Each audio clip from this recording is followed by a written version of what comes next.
Okay.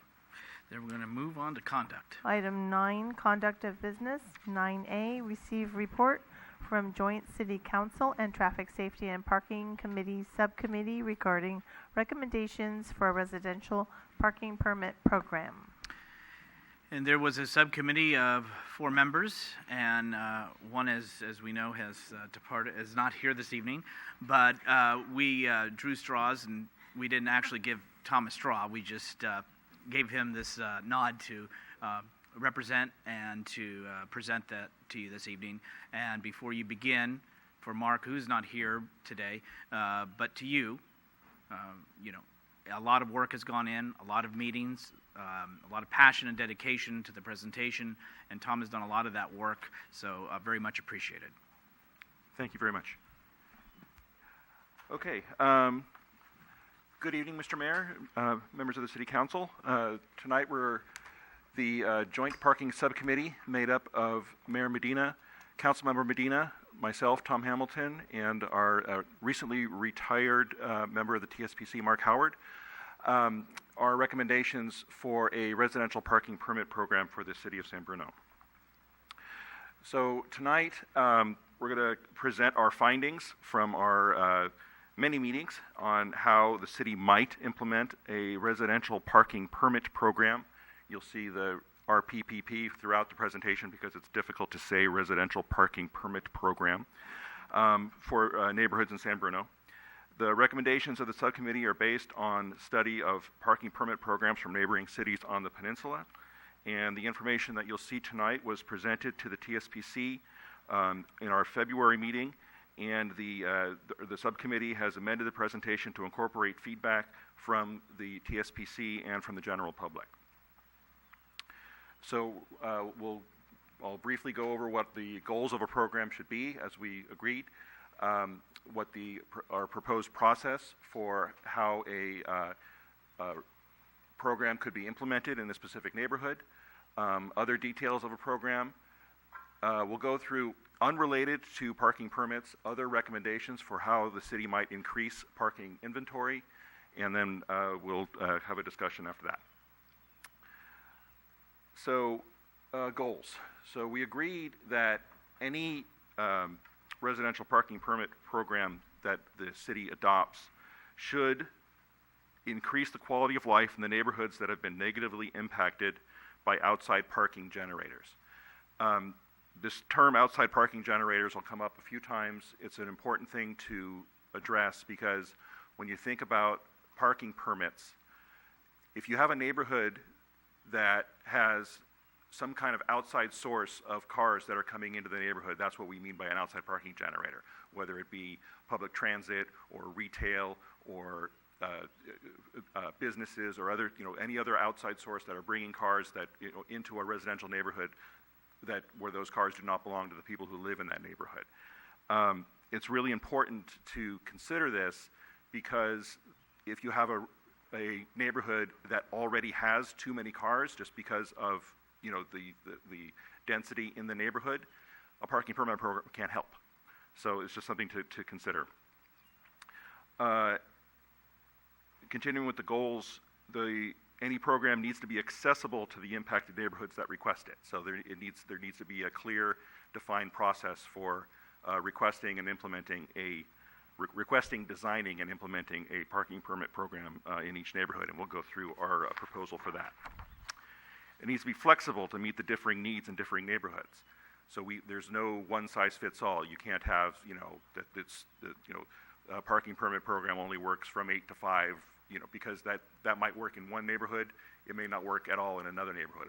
Each neighborhood will have different needs, and the program needs to be flexible.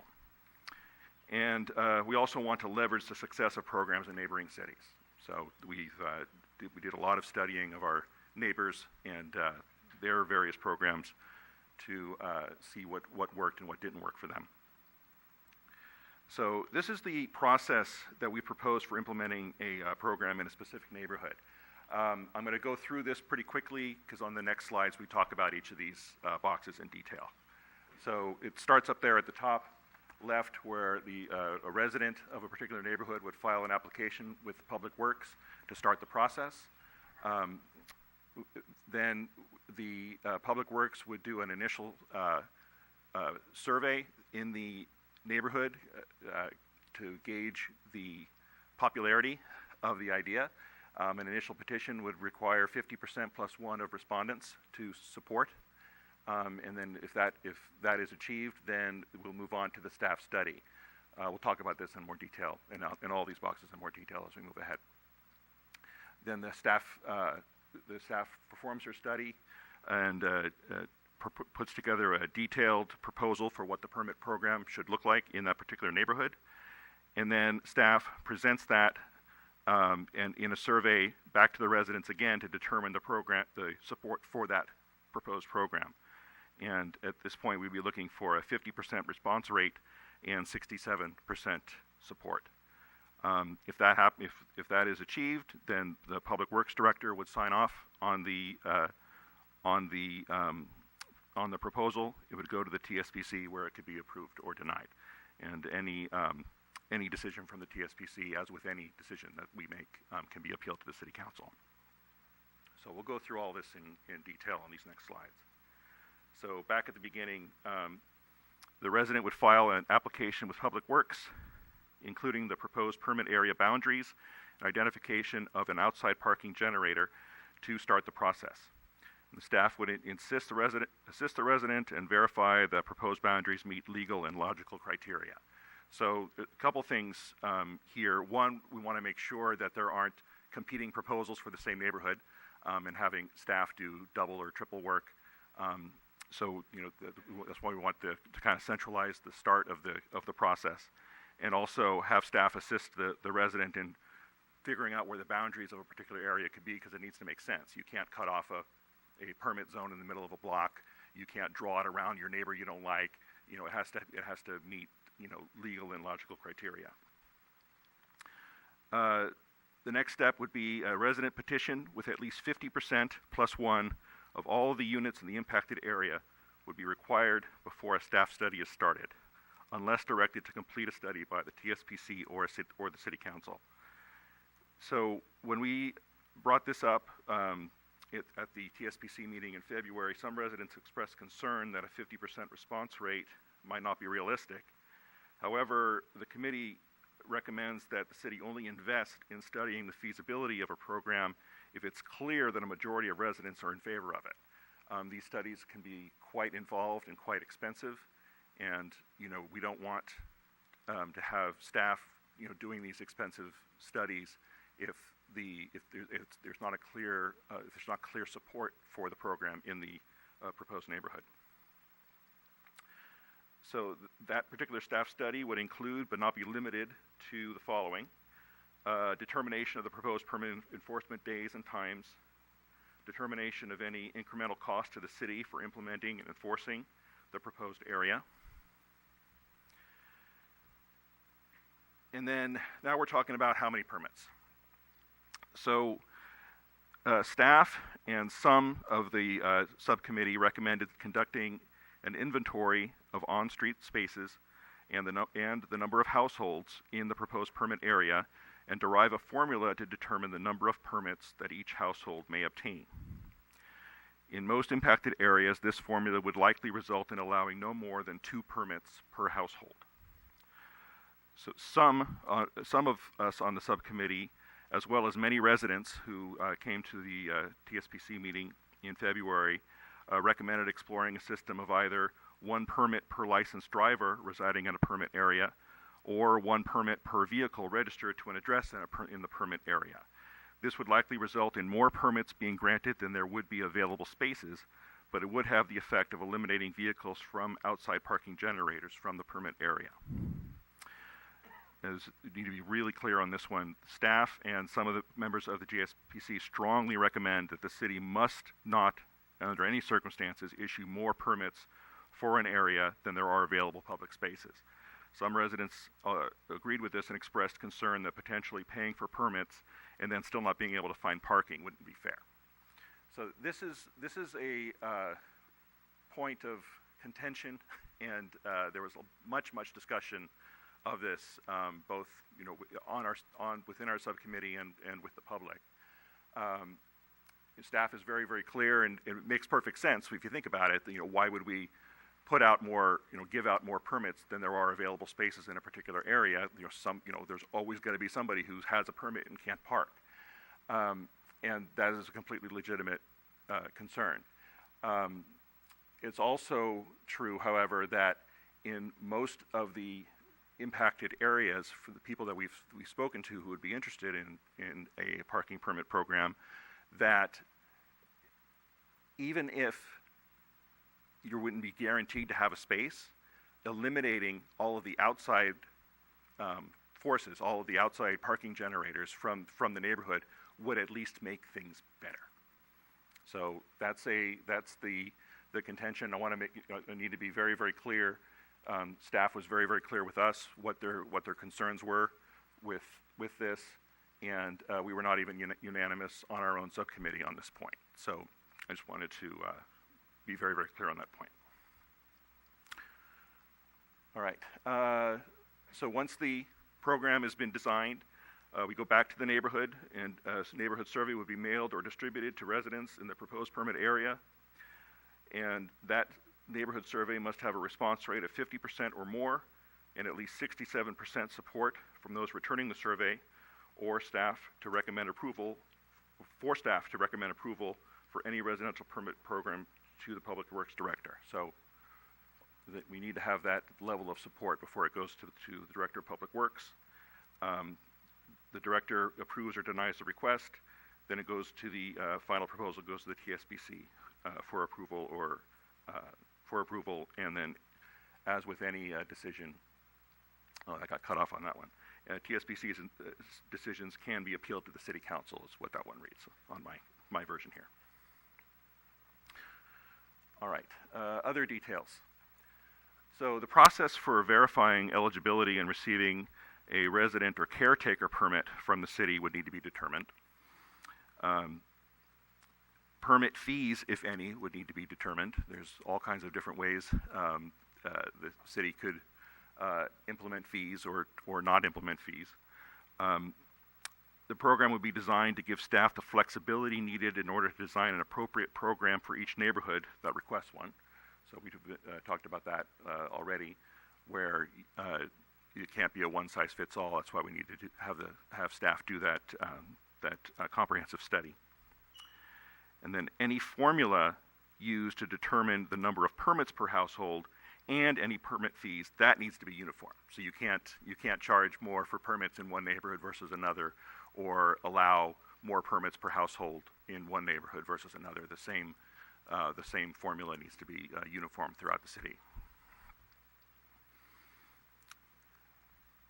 Also need to figure out how to implement visitor permits. If it's determined that visitor permits are needed, which likely they would be. Another point is the process for removing a previous established parking permit zone from a neighborhood would be virtually the same as the process for establishing one. It was just the exact same steps, but to remove instead of to implement. The city would need to explore what the penalties would be for misuse of parking permits. The subcommittee is particularly concerned about the potential abuse of visitor permits. And then this last bullet is actually incorrect. This should actually read: the appeals of TSBC decisions on proposed programs will go to the City Council, which is true with all of the decisions that the TSBC make. Last point, as mentioned throughout the process, we go back to the residents multiple times, and throughout the process, residents need to be informed all along that even with limits on the number of permits per household, the possession of a permit would not always guarantee the availability of a parking space in the permit area. It's absolutely not possible to guarantee you're going to have a space. So people need to be made aware of that throughout the process. The last part of the presentation tonight are additional recommendations for increasing the inventory of parking that we have. So this is outside of we're now outside the realm of parking permits, but these are things that we identified during our investigation of this topic. So the subcommittee recommends that the city explore solutions in addition to establishing residential parking permits, and these recommendations are aimed at increasing the available parking in impacted neighborhoods. We further recommend that the city explore these separately as soon as possible and not incorporate these recommendations into discussions on a possible permit program. Discussions of a permit program could go on, and it's very easy to get into circular arguments and all kinds of stuff. So we want to kind of separate these from the discussion of permits, because these are things that we feel that can be implemented rapidly and provide some immediate relief to our impacted neighborhoods. So these recommendations include offering a program where residents can increase their private parking inventory by widening their driveway and curb cut through a streamlined permit process and city contracted vendors with fixed pricing. Changing the current city code to allow side yard parking when doing so will not remove street parking. Allowing residents to request and pay for city-applied small red curbs up to 24 inches from the edge of their driveway on either side of their curb cut to allow easier access to their driveways.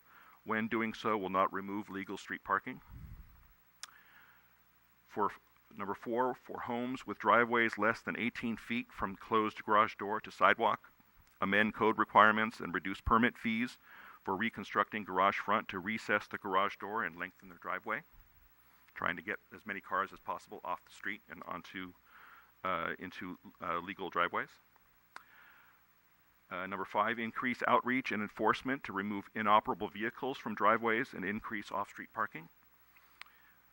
Explore ordinance and enforcement options for keeping unattached trailers off the street in impacted neighborhoods. And then finally, recommend that the city paint pavement markings to delineate street parking spaces in impacted neighborhoods, but only when doing so will not reduce available parking. The goal is to prevent cars from occupying 2 spaces.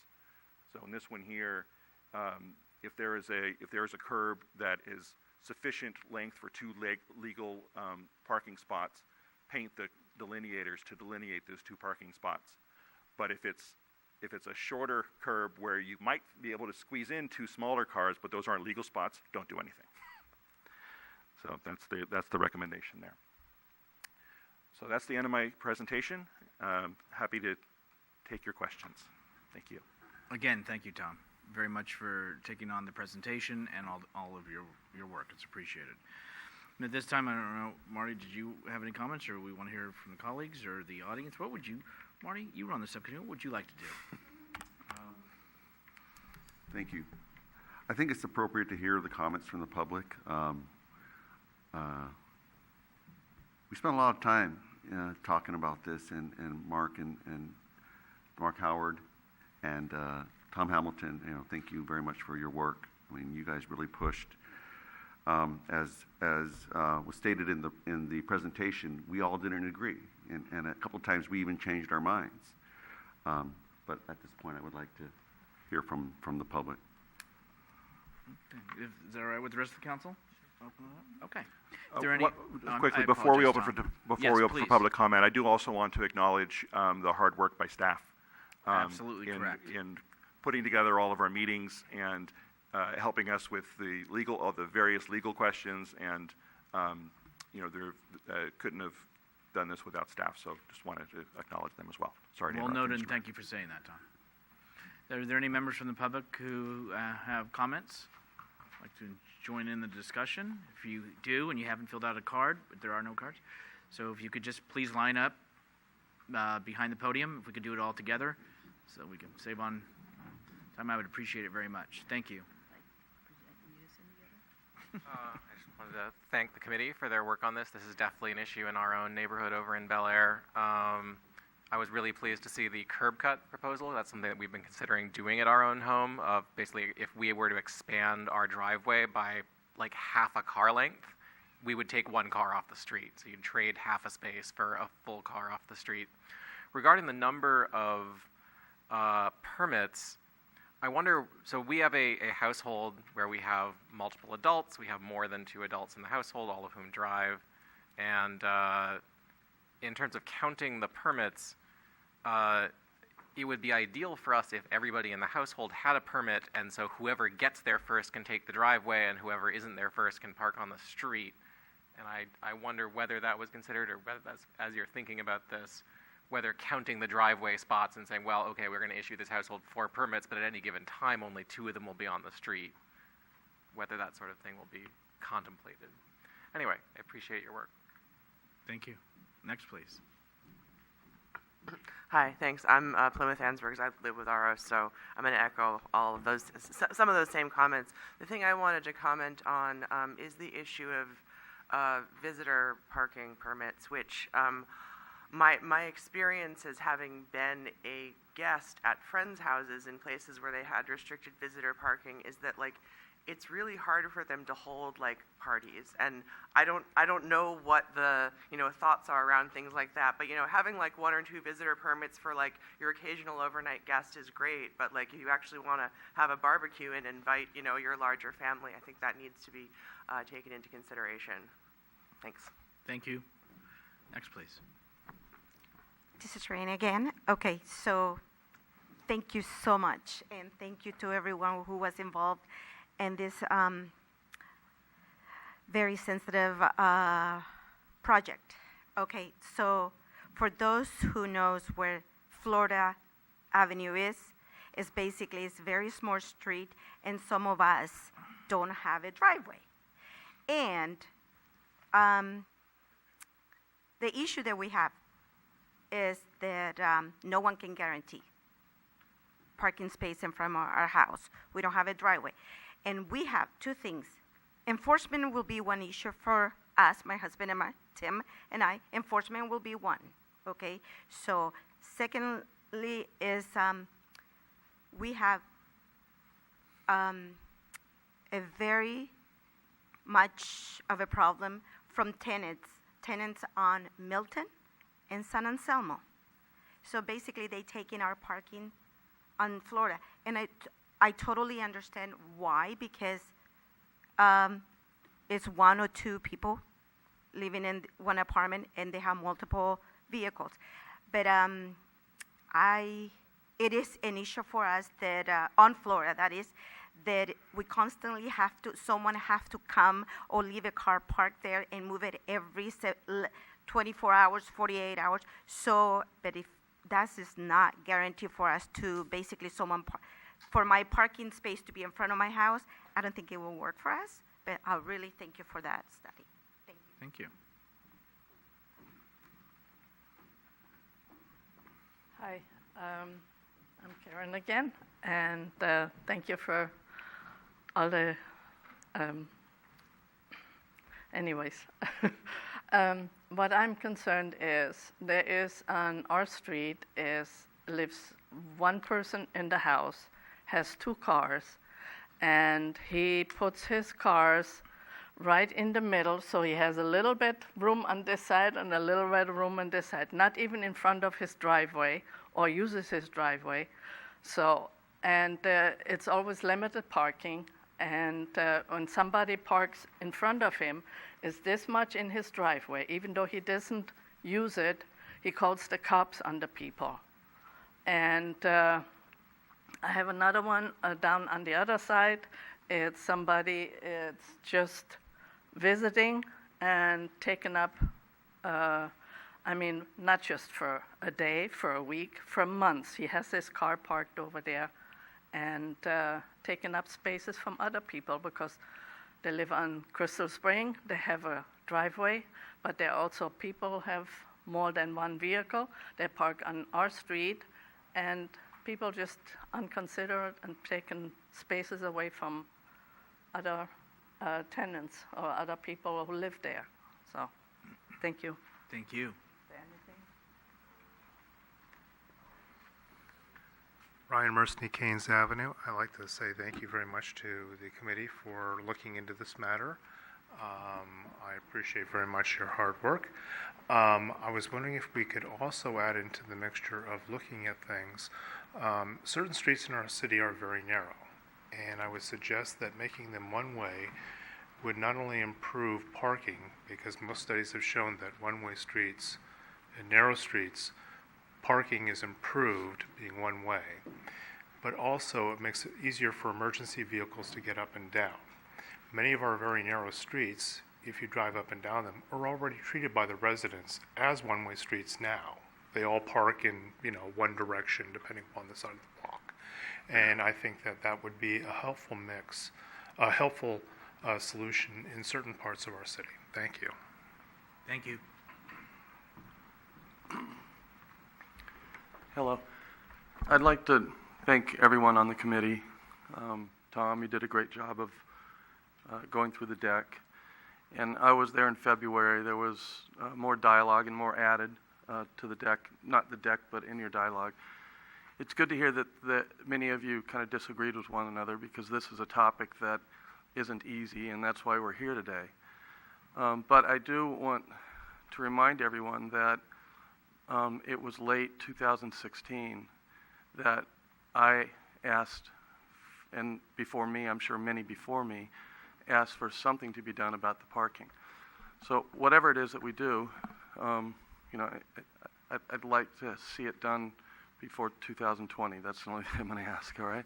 A little facetious there. But I think it's hard to talk about the permit and the number of permits when on our streets there is so much noise to begin with. We have an issue with oversized vehicles. We have an issue with trailers unattached, just parking on the street. We have an issue down in the Bel Air area with the commercial use of our streets by the auto repair shops. That's also true over off of Herman and in the 5th Edition. We have an issue with cars that just park and stay for 2 weeks so they can go to the airport or to the train. And when we talk about the enforcement piece, I feel like if the city had a plan, we have an issue with the in-ops that sit in driveways. I feel like if and our city codes restrict in-ops from sitting in driveways, and they restrict the other things that I just mentioned too.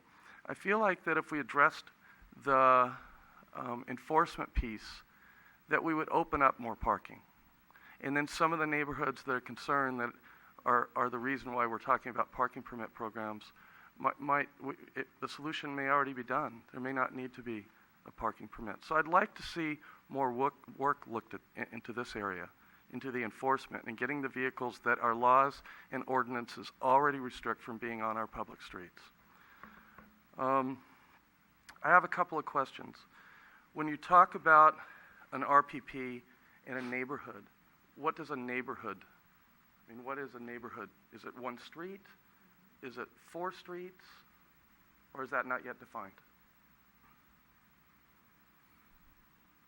Continue with your questions and we'll get them. Oh, okay, thank you. That's all right. The next question is, in the city studied, did they also require the residents to conduct their own petition? Or did some of the cities just look at the impacted areas and say, we've got to step up and do something because the quality of life is suffering and it's lowering the property values, and let's take some steps and not wait for someone to put all of the sweat into doing the petition? So that's another question. The next question is,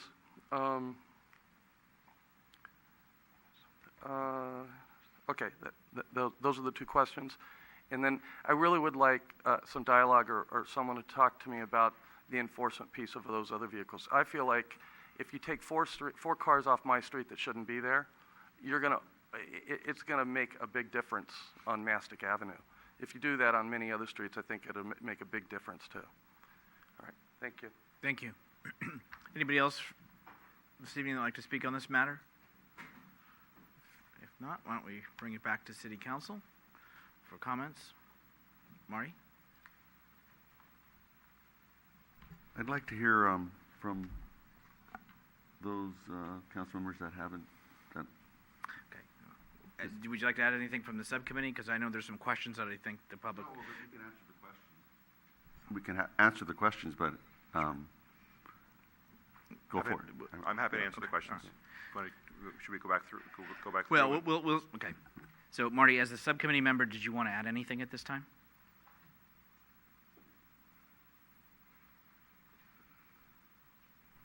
No, not at this time, Okay, Mayor. that's I'm what I was good. looking for. I was trying to give the courtesy. Okay, so no worries. So Tom, and if I can, we'll try to go through you, or we'll go through staff if that's okay. We did hear that the curb cut was a potential very good thing. We also talked about visitor parking, which came up, and that was in regards to having more than just one guest, because if you're going to have a barbecue, you got to have several people, right? Okay, let's be honest. So on the visitor parking, Tom, maybe you can enlighten the folks here of what kind of went down that path a little. Yeah, so this is a difficult thing to consider. We looked at San Francisco a lot because obviously they have quite an extensive and permit parking program. Whoa, this moves in their neighborhoods, and they don't have as much of an issue with the need for visitor parking because throughout the city, their ordinances are 2-hour parking unless you have a permit. The problem with that in a city of our size is the enforcement. In order to be able to have that level of that particular model, you need to have an army of I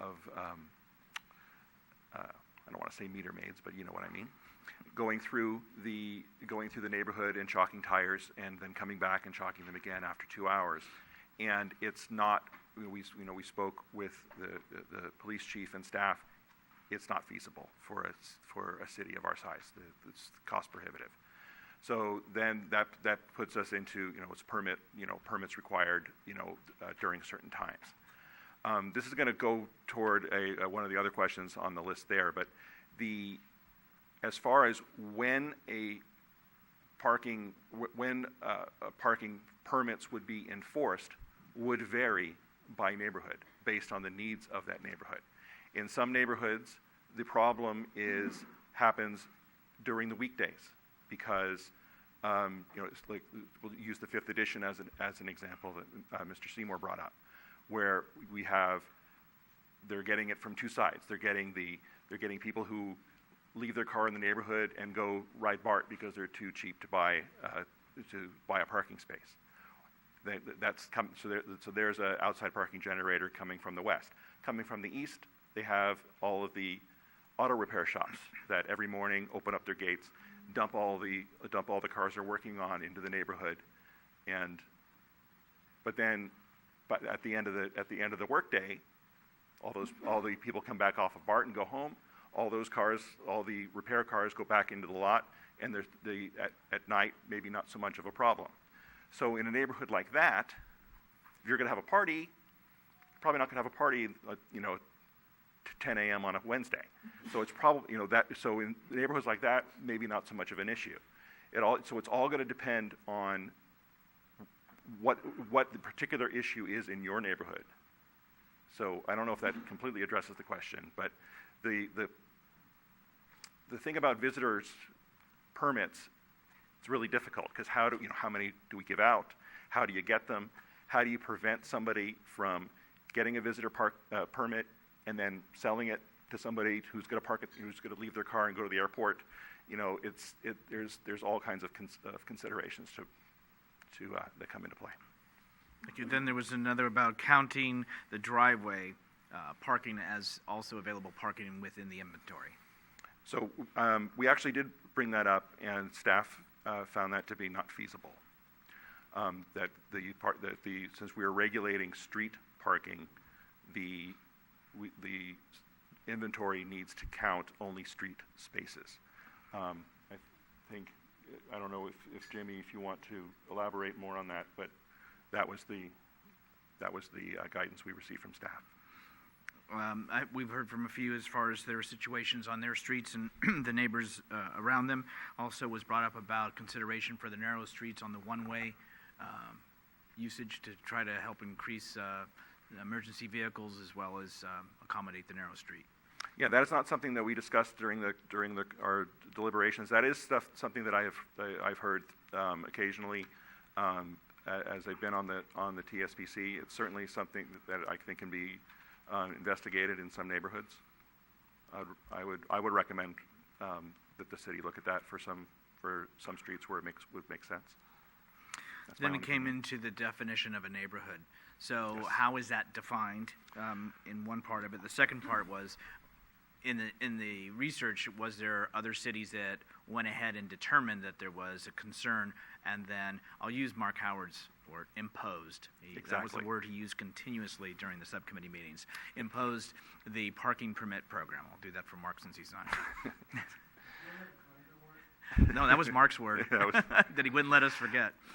So to address the question of what is a neighborhood, that's going to vary. So step one here, when the process begins, the resident would work with Public Works to put together the proposed permit area boundaries.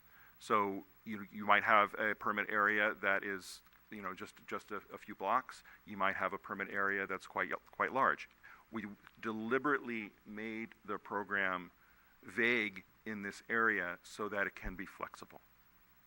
We don't want to, if we said, a parking permit area must have at least 500 homes in it, and then then we have an impacted area that only has 300 homes, and so they can never participate. We didn't want to have any type of hard and fast rules for what is a neighborhood. There are logical boundaries, and there are major streets, that sort of thing, physical, geographical boundaries, things like that. And there are legal boundaries. There are things like, as I mentioned during my presentation about not ending it in the middle of a block where people would not understand why that's in the you need a permit for that spot, but not this one that's adjacent to it. So that's why we deliberately left it vague. And then two speakers were in regards to enforcement, which I know is kind of outside of our realm, but also about the trailers, oversized vehicles, commercial use of vehicles on the streets, also parking for 2 weeks, the non-ops in the driveways, as well as those in the commercial area where the repair dealers or shops are. So those were a culmination of things. Some of that is maybe on the enforcement element. I didn't know if there was anything you wanted to touch. No, I mean, much of that is incorporated into our additional recommendations that we have. I want to reiterate that we don't want these to be tied together with the discussion of a parking permit program, that these are things that we would like the city to investigate in the very short term and implement as soon as possible if they so choose. Thank you, Tom. And I think I got through the questions that I had written down from the folks. Did I miss one? No. Good, because I was taking notes.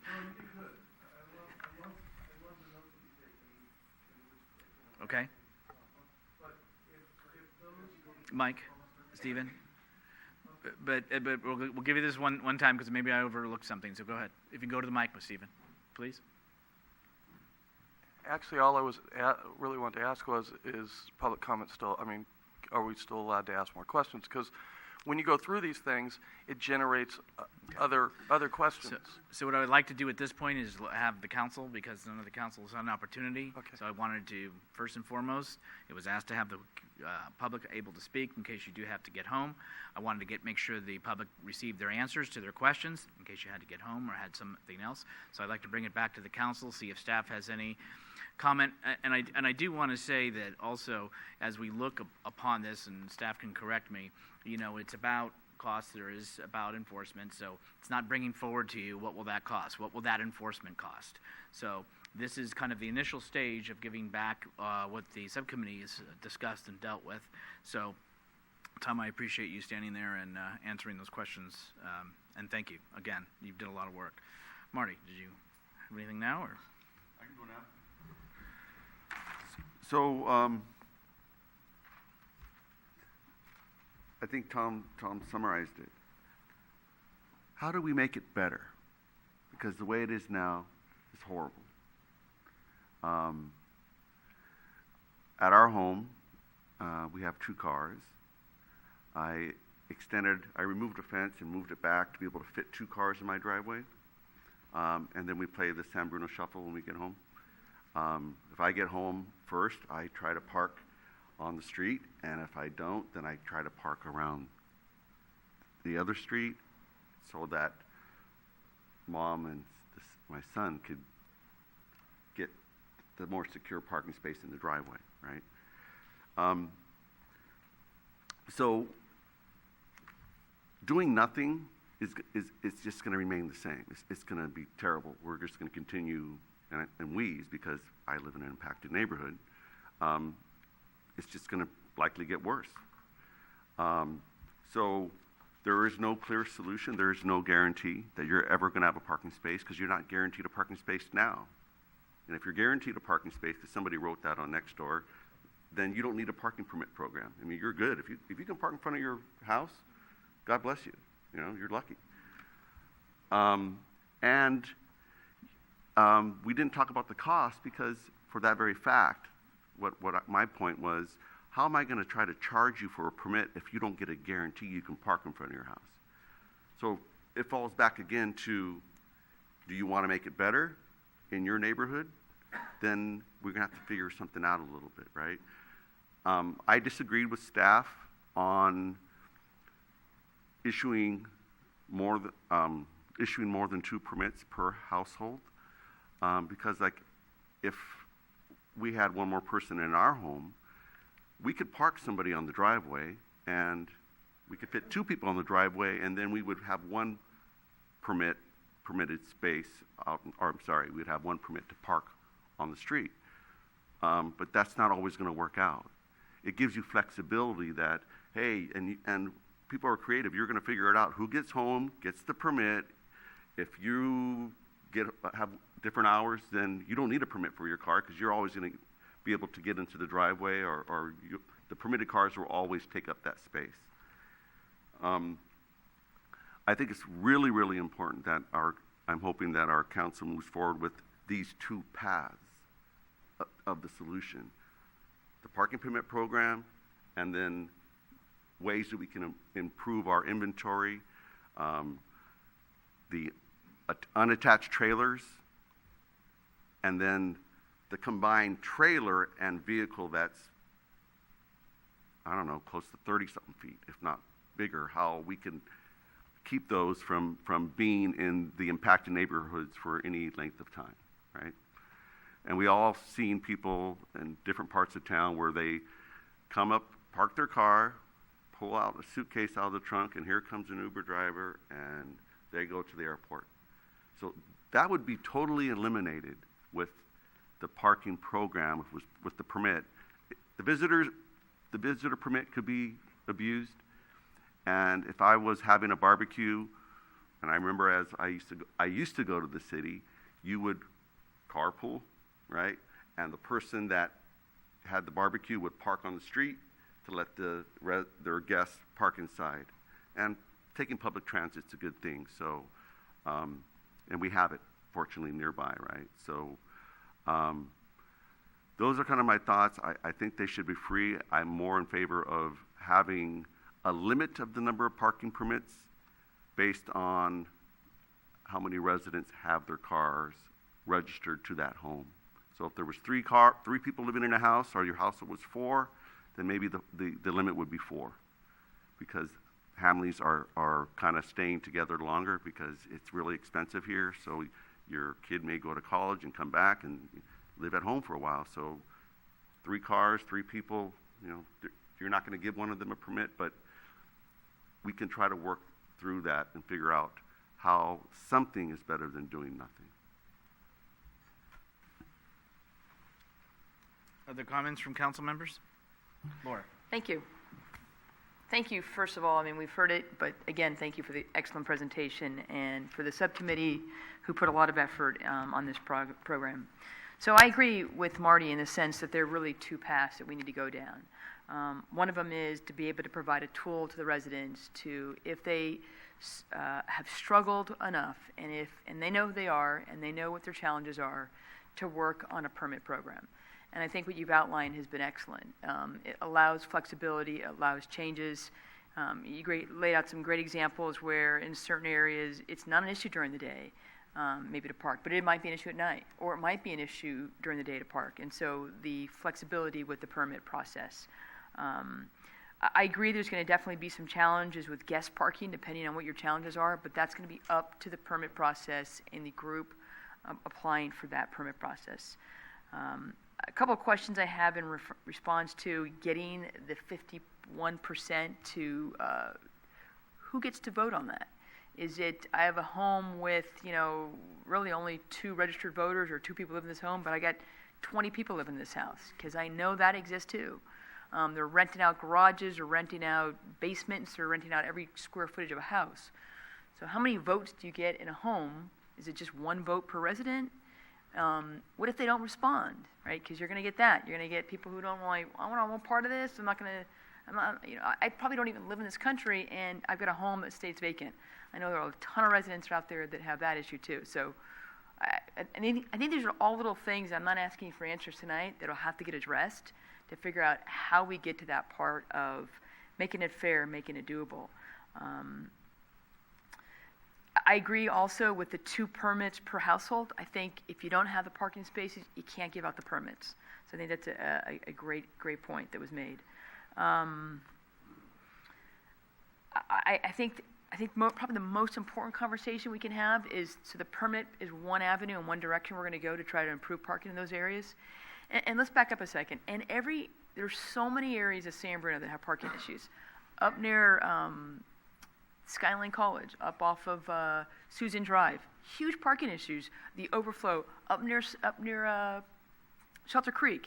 One of the meetings you probably had more residents in this room from the neighborhood near Shelter Creek than you did from any other part of San Bruno. On my street, we dodge parking places all day long, all the time. So it is becoming an abundance of a problem. The Uber, dropping off their car, don't even live in the neighborhood, and picking up an Uber to go to the airport. So we know it and we exist. We got to be able to give them the tools. So the one avenue is permits, and I think we need to figure out better ways to manage parking issues in San Bruno. And I don't know that we have all the answers, but there's some simple things that I've heard, and that is, vehicles that are oversized, vehicles with trailers. Back in the day when we did have not an abundance, but we had revenues that can support the amount of police staff, and we had meter maids. And literally in downtown San Bruno, you didn't park your car for more than 2 hours because you were going to get a ticket. It was a known thing. And you saw people actually running out to get to their car because you were going to get a ticket. I don't know if that's the case anymore. We were talking to somebody on San Mateo Avenue over the weekend who says, I kind of roll my car back a little bit, and then, I don't know if the enforcement is there, and it comes down to we don't have the staff because we can't afford it. It's expensive. Police and fire are a big expense to us, and adding more police isn't necessarily the solution because we can't afford it. So how do we address the other issues with really addressing the issues that are really blatant? If you're a resident and there is somebody who's parked in front of your house for 2 weeks, for 3 days, you can call and report it, and they will come out and mark it, and that vehicle can get towed. Can we address the inoperable vehicles? I think that's another thing we can address. So I think that it's really looking at the top items that we want to address and the most feasible and doable, and then figuring out how we can continue to better improve parking availability in San Bruno.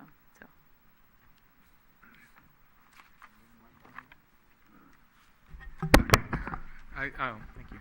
Just wanted to commend the joint subcommittee. Like Laura mentioned, a few of us sat in on one of the last meetings you had, and we saw how passionate some of the people were in that meeting. So I know it hasn't been easy, but you guys did an amazing job of really consolidating all of the issues and coming up with some things to focus on. And I agree with Laura and with Marty that we do need to start looking at some of those things sooner rather than later. I'm still a little, doubtful that permits are really going to be a solution, especially if you issue too many of them. But looking at some of these other things, including enforcement, we definitely have to start looking at those. I'm wondering if the permit program could be used as a source of revenue to kind of help with the enforcement of all the other issues. Then maybe a combination of those things could really help out. But I just wanted to thank you again for the work that you guys did on that. Somebody mentioned looking at one-way streets, And I know that's not directly related to parking, but since you're up there, Tom, I was just wondering, in your history on the committee, have one-way streets ever been looked at in any of the neighborhoods as solutions to either congestion and/or parking? Not officially. There haven't been any streets that have been proposed for conversion to one-way on my 12 years on the committee. But that doesn't mean that we can't. Okay. On our committee, we can ask staff to look at things, but mostly we're acting on things that staff brings to us. But if there are specific streets in the city that would benefit from being one way, that's certainly something that I would recommend that the city look at. There's always concerns. If you make this street one way, then do you make the next street going one way in the other direction? How do you make sure that you're not pushing traffic onto your neighboring streets? All those types of things. But Right. that's stuff that staff can look at. Yeah, it's definitely a complicated issue. But I've heard that suggestion from a few different residents, and I know, especially like on garbage day, you get stuck behind a garbage truck, and then you got cars coming in both directions, and nobody knows how to get out of it. So there are a lot of streets that could benefit from that. Anything else? No, that was it. Thank you. Maureen, did you have any comments or? Oh. Please. I would be remiss if I didn't also thank you for all your work and everyone else and staff. I have a couple of concerns. I hate to be a dampening force here, but everything on the chart and everything that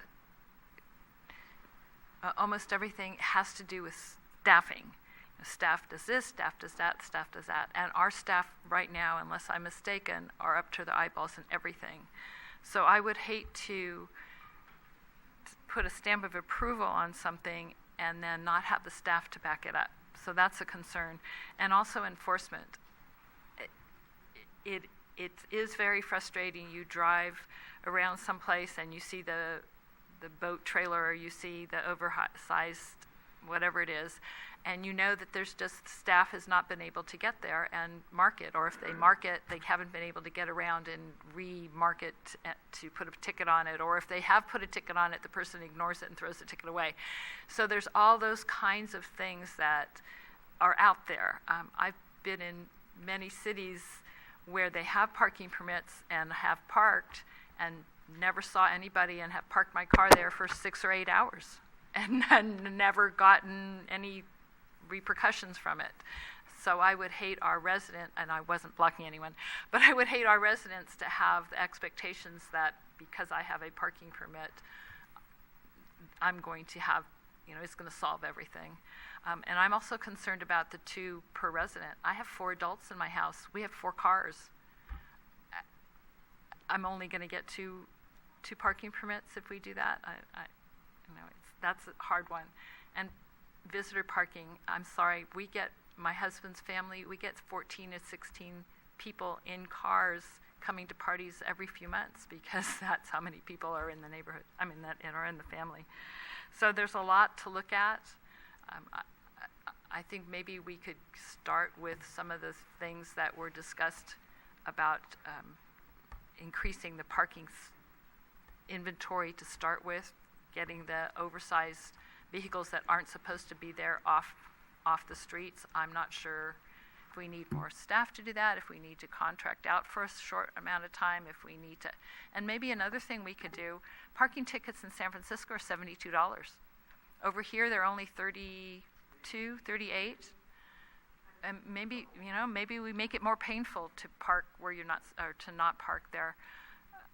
But people should also understand, some people think that that's a revenue generator. Yes, the city gets some money, but we don't get the whole amount either. So, our eyes can't get too big about that. Anyway, those are some of my concerns. And again, I do thank you for all the work you did. You're welcome. Can I make a quick? Yeah, please, Tom. Just to echo Councilmember O'Connell's point there regarding the current fines for parking. Currently, using the example that Councilmember Medina mentioned of folks who come and park in the neighborhoods and then head to the airport, you can do that. You're rolling the dice as to whether you're going to get a ticket, but even if you get a ticket, it's still cheaper than parking at the airport. So you can't lose. So it's that I, I'm speaking not as a subcommittee member, but as a resident, I think that's ridiculous. And I do think that we should look at our fee structure and our fines for parking violations and really look at them hard and put them up. And then, I don't know, City Manager, if you have any comments or thoughts you want to offer, and maybe into the fine, since we ended on that note, the logistics of that, doing that or proposing that. I'm sorry, I can't offer any comments directly on the issue of fines, but that's something that we can look into. It sounds like there's interesting, good reasons to consider doing that. I don't have information about the legal aspects of our ability to do that. Just on the permit parking program itself, again, appreciation to you, Tom, in particular, for the great deal of work that went into producing a PowerPoint and presentation that makes sense and is a very faithful representation, I think, of the many, many, many hours of discussion that were undertaken by the subcommittee. And I would especially appreciate the comments that you included in your presentation representing some areas of staff's opinion and our participation in some, but not all, of the subcommittee meetings. From staff's perspective, there remain a fair number of kind of difficult issues that need to be addressed and resolved in order for us to be able to represent to you that we have a program that we can readily implement and enforce. So with that consideration, staff will take, if it is the City Council's pleasure, staff is prepared to undertake some additional work to review and consider the various aspects of the program and to return to you at a later time with some of our comments and suggestions with respect to the program. If it's the City Council's, and I would add one more interest that staff obviously will be looking carefully at is the staffing components and cost components that would be necessary to implement a program of this nature and this scope. Secondly, with regard to the variety of strategies or potential strategies to increase the availability of parking, similarly with, if it is staff's pleasure, staff is prepared to look into those items. We have not had the opportunity to conduct any thoughtful review of most of those issues, and we need some time to render some analysis and some recommendations back to the City Council about what and how to further consider some of those items.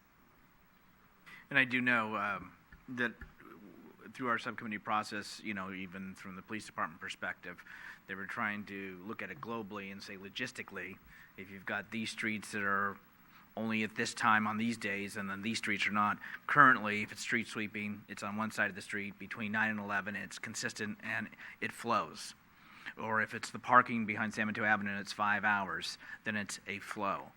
When you start dividing it up, that becomes more logistics as far as meeting that expectation. There was also thought on the revenue perspective as, let's say it begins, and then you get those people, they get tickets. They live, they learn, they don't park. And that's great, but then that revenue is not there. So you really can't count on the revenue as an ongoing source. It just doesn't work. Just on street sweeping. You get it once or twice, you probably are looking at the sign when it's Monday or Tuesday on my block. So I just wanted that there was some legitimate concerns on staff in regards to the staffing element and making it fluid so that it flows and it's not chopped up, because that becomes a challenge for enforcement, and obviously if it's not enforced, then what's the point of the investment and the time and the expectations of the residents? So it has to be something that works on all ends. What I've heard from the city manager is on, I'll use the word parking inventory, I guess that's the right one to use, the fines potentially that we were just discussing, if there can be more, I don't want to use, well, I guess I'll use Irene's pain in those, but I do know that they're costly across the board in other jurisdictions as well. I think those were some of the immediate things with budget coming up. Was there other things from council too that we would like? I know there's other elements to this that I discussed tonight that I heard from the public, from non-operational vehicles and other aspects of that. I think that's something that staff could come back and just say, let's define it. What does it mean? What is required? Is it or is it not a violation? Whether there's a photo. And so anybody can tell this is something we should call in or not call in. Because I think what I also hear sometimes from the community is confusion. Yes, if they have a non-operational from the DMV for $50, can I park it on the driveway? Yes or no? Or does it have to be enclosed to where it can't be seen? And I think even at that time, because what I don't want to see is staff being called out to items that are legal or within the California DMV, which isn't with us, it's from a higher authority per se. So I think it would also be helpful for our educational and communication aspect so that we know. But the inventory, I think, is a good point, and then to define some of those topics on the overweight or whether it's the trailers, what can be done or can't be done. Any other thoughts from council? So just so we're clear, it sounds like there's a consensus. I know that Irene's not in favor. Maybe you are interested in getting more information on a permit, or no? I, as people often say, I'd like to get the low-hanging fruit first, Yeah. so that we don't go through all the effort and then people realize they really don't need the permits because we've taken care of the other things. Right. So if staff can come back with some recommendations about increasing parking ticket fees, however they do it, about vehicles that, inventory, the vehicles are too long or they're over whatever, shouldn't be parked where it is parked, that can be removed or towed or whatever. Just as Rico said, we need some general education about what's possible, what's not possible, and some definitive answers that we can all go from there. So the other thing too is, and we learned through our history, is that there is a municipal code and there is a parking permit program already existing, and it's near the old train station. So, and I think we heard there was 12 or 15 folks that had taken permits back then because, as you know, where the train station was right there in the midst of the residential area.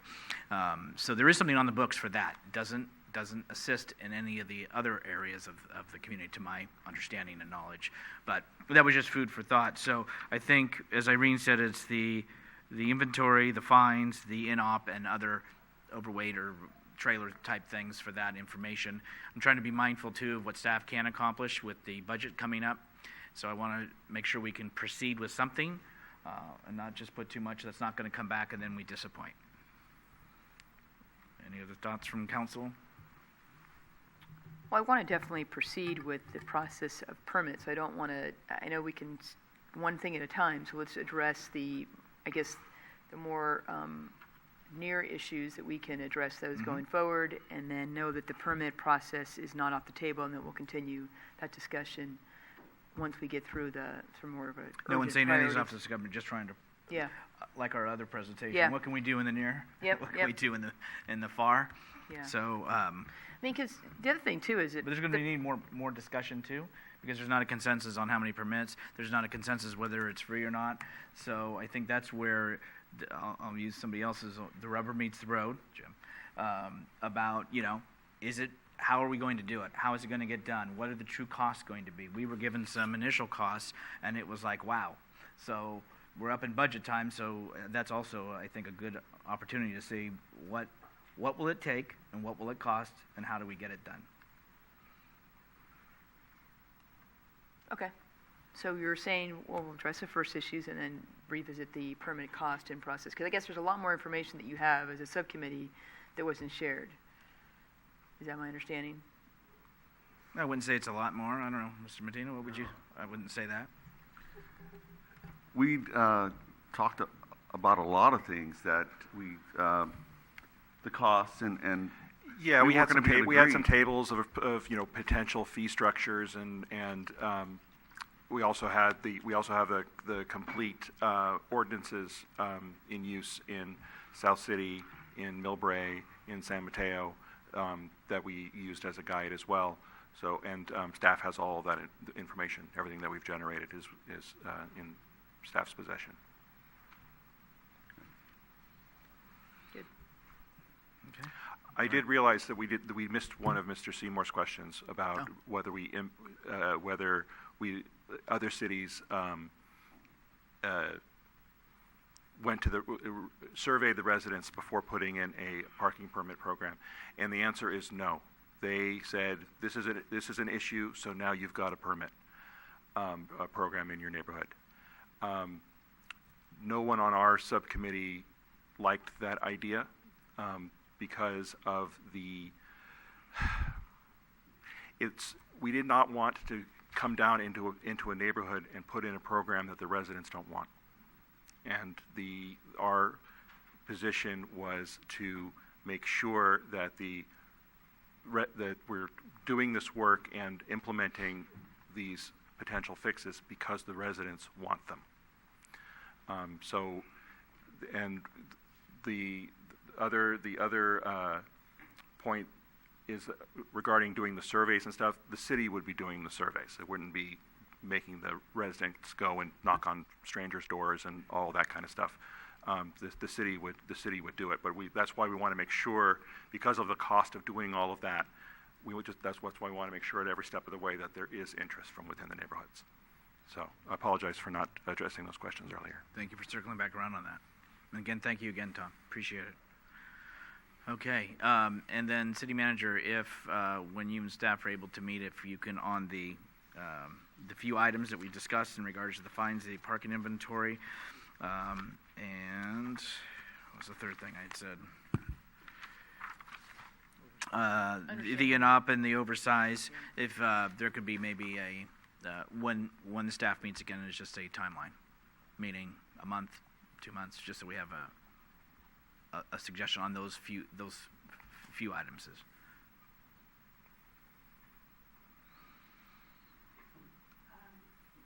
So the few items are the fines, and you're looking for an informational report. Yeah. On fines, oversized vehicles, and what was the third one? Parking inventory. In-ops, yeah. So it's up in the on PowerPoint. all of those items? All of the items is a fairly significant work effort. I mean, looking at the various changes to driveway widths and all of that is probably a little bit more time-consuming and complicated. Fines and what was the second item? In-ops, fines and oversized vehicles. trailers, oversized. Yeah, inoperable vehicles is a little bit of is a little bit more challenging. Oversized vehicles is probably relatively a straightforward item. And trailers. Okay, I So appreciate you. I would imagine that we could be back to you with those two items relatively quickly. We are hip deep into the budget preparation process right now. It's possible we could get back to you during the month of June. It would be preferable if we could have until July. Okay. Perfect. Other comments, questions, Council? Tom, thank you again. Appreciate it very much.